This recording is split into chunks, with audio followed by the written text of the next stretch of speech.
what challenges do you face in your own practice? I mean, I know that you've been toggling, we've spoken a fair amount, and I know that you've been toggling between as you say, like shooting commercially, commercial aesthetics, and obviously that what that comes with is client shooting for the client, right, and what the client's needs are, but also in finding your own voice.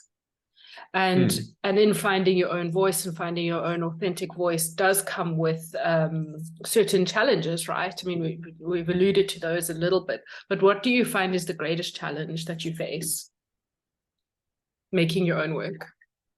I guess it is kind of a thing. You are so like littered and with just info and pictures every day that you know, like a thought that you had might just like pop up somewhere else, and then you're like, oh, that's kind of been done, or you know, kind of like where you kind of and then sometimes that puts me a little bit off, where you like you think you kind of want to do something like that, and then 2 weeks later you kind of have been working on like getting ideas together, and then you see, oh, there, it's done. Someone's done it. Obviously you're going to obviously put your own twist on things, and no two people are ever, I think, going to shoot exactly the same thing, which I do find is also quite interesting. You know, if you put two people on a beach and you put two models there, you're going to get two different end results, which I think is the beauty of it.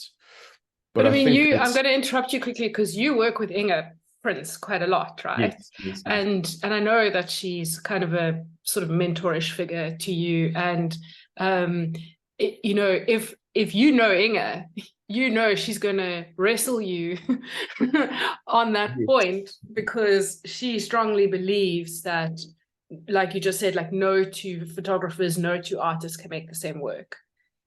Like, like she is a Creative Commons. She's like, everybody can do this, anybody can do this, you just need the spirit. Yeah, I think she's an example of the spirit. She really like is. number one. Yeah. But yeah, I think that is one thing, and then I guess it's just putting time aside to almost like religiously practice and produce your own stuff, which I think is my greatest challenge, because I kind of I struggle to sit down for like a full day behind the desk. I'd way rather go shoot for 16, 18 hours. I can do that, but sitting behind a computer, that for me is a harder, it's harder to then face your own challenges and figure out your own things than do it under pressure commercially, I find. Oh yeah, totally. Yeah. So I think that's one challenge. And then I think it's kind of like you always, you know, once you're doing a season, once you come out of the season, you are a bit like, you're a bit tired. And I think it's that you need to then give yourself a break, and then, you know, put aside 2-3 weeks and just go do something personal. Having come from like the fine art, having studied fine art, it once took me 6 months to come up and solve my idea.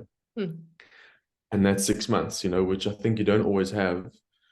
But again, from the commercial world, I've learned, you know, if you have an idea, you can, if you put your mind to it, and you know you've got a few people in the network, you can make something happen pretty quick. You can, but also there's something quite beautiful. Sorry, you know, I'm quite interrupting you. There's something quite beautiful about distilling, you know. So, and that's why I often say to people when they come to me and ask me, like, how do I become an artist? How do I do this? How do I do this? I often say, don't quit your day job. 100% don't quit your day job. It's taken me once 5 years to resolve a body of work.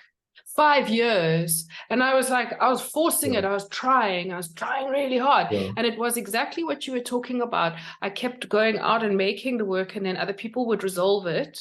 It seemed to be like a collective consciousness going on. And then I was like, but that's not my answer. My study takes longer, and I would leave it. But in the interim, like, how do I eat? How do I work on other things?